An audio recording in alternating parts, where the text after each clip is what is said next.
Dave's always fun to listen to. It's just kind of more libertarian talking points, just put in Bitcoin lingo, right?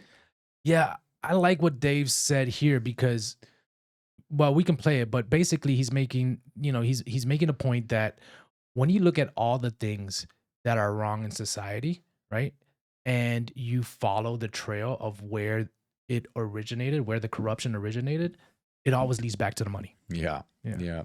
Every evil thing done by governments is thanks to printing money. Yeah, it's not only Maybe not every, but it's not only everything done by governments, but it's also like, I think about the proliferation of porn and I think about, inflation and the desperate means or the desperate states that inflation does. And it makes people go search for ways to pull themselves out of it. And it leads them for degeneracy in a lot of cases, right? When people become desperate. So it's like you just look at all the cracks in society and you're like, huh, how did I get there? And you follow it.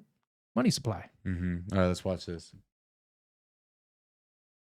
The more you learn about money and government control of money, you realize that that is the whole game. Everything else flows from that. Every evil thing that government does is only because they control the money supply. Like, take an evil thing that government does, and I'll explain how it's because they control the money supply, you know? Like, I mean, just think about, like, okay, we fought, like, a catastrophic 20-year war in Afghanistan that literally killed hundreds of thousands of people, cost trillions of dollars, and thousands of our bravest young boys died, and then tens of thousands committed suicide in the wake of the war, right? Well, just like imagine if they couldn't print the money for that war. Right. Imagine if they had to tax the American people every month for the war in Afghanistan. You think that thing would have lasted 20 years? No way. Yeah, there's no way. To get it through a year. Yeah. Before the people it's the endless wars. Like, what are you doing here? I mean, yeah, he's making the point with war, right? It's the most obvious point. Like, war is inherently destructive, and it creates immense damage. Not only physical damage, emotional damage, societal damage, civilizational damage, right? And it's like that thing can't go on, right? You can't convince people to pay for that.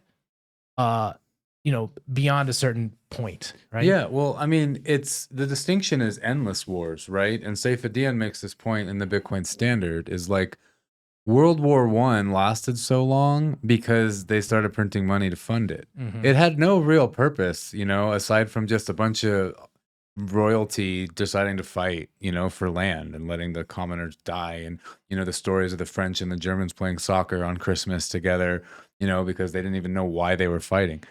And it goes back to my hat. No war money, right? It's like, because I grew up we're coming out of that 20-year endless war in Afghanistan, and all of that was like, it wouldn't have happened, right? I mean, arguably it could have kept happening from the profits from all the opium and heroin the CIA and whoever was harvesting from Afghanistan. Maybe you could make that argument, but it's the printing press that allows these wars to just go on forever.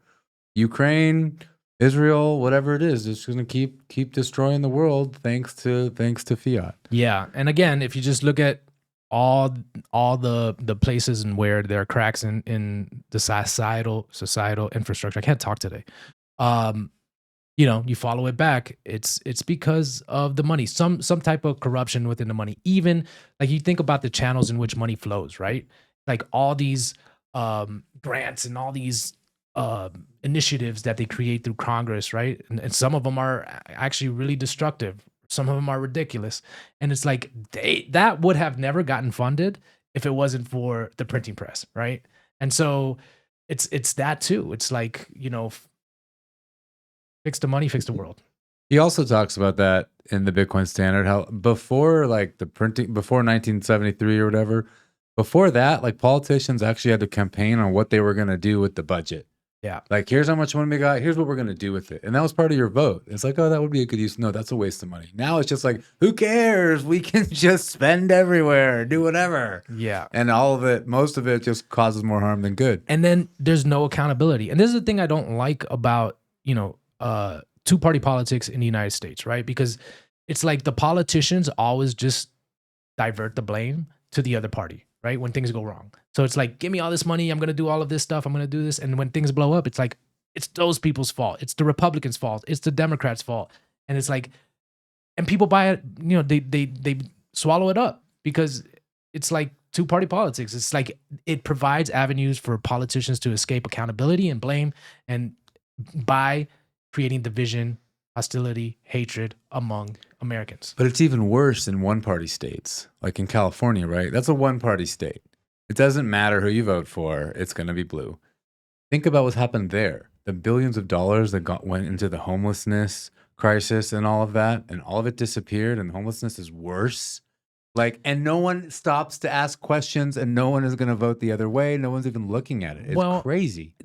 I think about this, and I think about like what's happening here in El Salvador, and people call Bukele a dictator and stuff like that, or people will reference him as a king. I'm cool with that. I'm cool with that because when things go wrong, it's like, who to blame. Whose fault it is. Whose fault it is, right? There's no games being played. Yeah, there's no games being played. It's ultimate accountability. And so when I look at what's happening in California, and you talk about how it's been just captured by the Democrats, that's actually because of the people, right? That's the people keep on voting for the Democrats, and they'll keep doing it, and they love it. It seems like they love the degeneracy over there. They don't see it. They want to think of themselves as high and mighty, progressive. We're better, than those Republicans are, and they'll go as far as denying reality.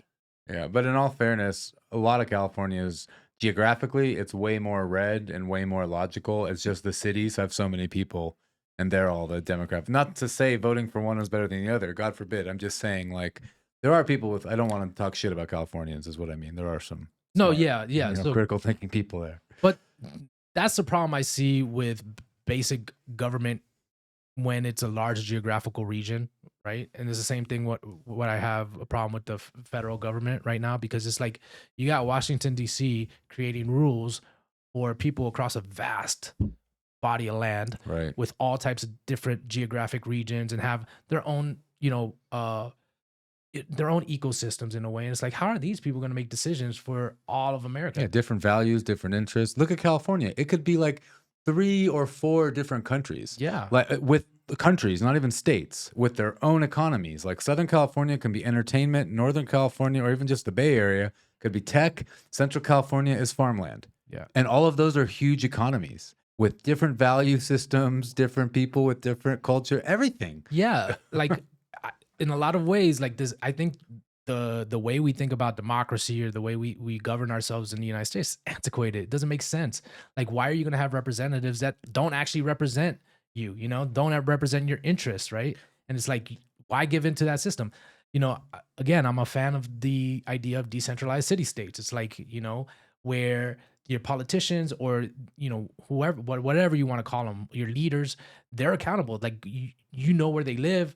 You see them on a daily basis. They're connected to the community. Right now, Washington, D.C. isn't connected to the United States. They're not public servants. Yeah.